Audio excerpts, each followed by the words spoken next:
உறவுகள் 9 பச்சை படுகொலை செய்யப்பட்டு இன்றுடன் 16 ஆண்டுகள் கடக்கின்றன. இந்த வேளையிலே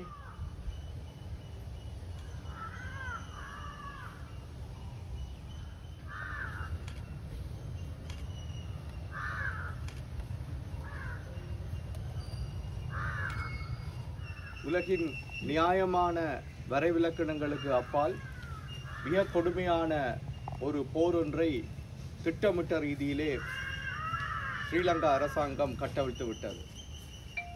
உண்மையில் அந்த வீரம் சரிந்த நியாயமான போராட்டத்தை ஒடுக்குவதற்காக, அழித்தொழிப்பதற்காக ஒரு ஆயுதமாகவே இனப்படுகொலையை ஸ்ரீலங்கா அரசாங்கம் மேற்கொண்டது.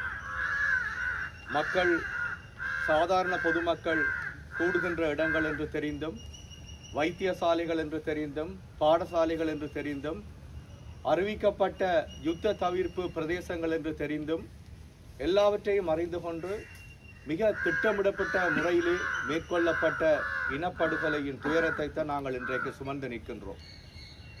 இந்த திட்டமிட்ட இனப்படுகொலை என்பது உலகின் போரியல் நிகழ்வுகளுக்கு அப்பாலே, உலகிலே நடைபெறக்கூடிய யுத்த தர்மங்களுக்கு அப்பாலே மிக கேவலமான முறையிலே ஒரு நாட்டில் வாழக்கூடிய ஒரு இனத்தைச் சேர்ந்த மக்களையே கருவறுப்பதாக இந்த படுகொலை நிகழ்த்தப்பட்டிருக்கிறது.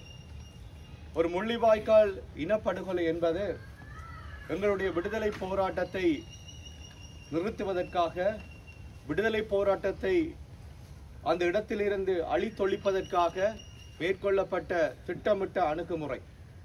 இந்த திட்டமிட்ட அணுகுமுறை முள்ளிவாய்க்காலிலே முடிவுக்கு கொண்டு வரப்பட்டாலும் அது இன்றைக்கும் பல்வேறு வடிவங்களிலே தொடரத்தான் செய்கிறது. இந்த திட்டமிட்ட இனப்படுகொலை என்பது வெறுமனே போர் ஆயுதங்களால் மாத்திரமே மேற்கொள்ளப்படுவதாக மாத்திரமில்லாமல் இன்றைக்கும் எங்களுடைய நிலம், தாயகம் அபகரிக்கப்பட்டு கொண்டிருக்கிறது. போரின் இறுதிக்கட்டத்திலே சரணடைந்த, போரின் இறுதிக்கட்டத்திலே வலிந்து காணாமலாக்கப்பட்ட எங்களுடைய உறவுகளுக்கான நீதி இன்னமும் கிடைக்கப்பெறவில்லை. எங்களுடைய தாயகத்தின் நிலப்பகுதி துண்டாடப்பட்டு கொண்டே வருகிறது. எங்களுடைய மக்களுடைய அடிப்படை உரிமைகள், அரசியல் உரிமைகள் எதுவும் பேசப்படாத ஒரு நிலை தொடரத்தான் செய்கிறது. இவை யாவுமே நிகழ்த்தப்பட்டிருக்கக்கூடிய இனப்படுகொலையின் தொடர்ச்சிகளே. இந்த இனப்படுகொலையின் தொடர்ச்சி என்பது எங்களுடைய போராட்டம் ஆரம்பமான காலப்பகுதியில் இருந்து தொடர்ச்சியாக மேற்கொள்ளப்பட்டே வந்திருக்கிறது.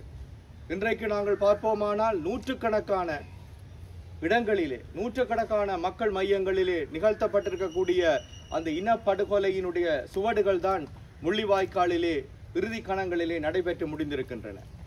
இந்த இனப்படுகொலையை நாங்கள் நினைவு கூறுவதன் மூலமாக எங்களுடைய குரலை உலகின்கண் நாங்கள் உயர்த்தி சொல்வதன் மூலமாகவும், நாங்கள் மாண்டு போன இனமல்ல அல்லது நாங்கள் தோல்வியுற்ற இனமல்ல என்பதையும் நாங்கள் எடுத்துக்காட்ட வேண்டியிருக்கிறது.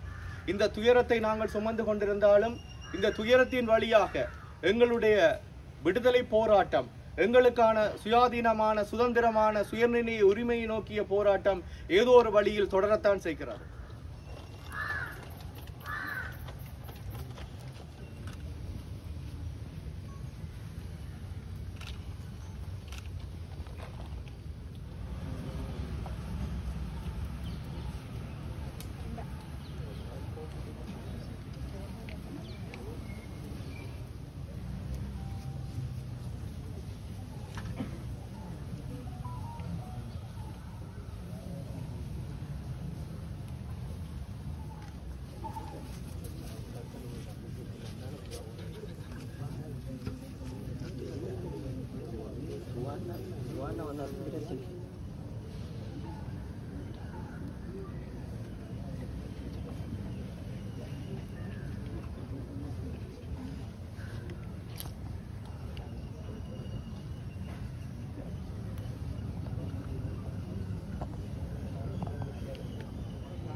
Chandi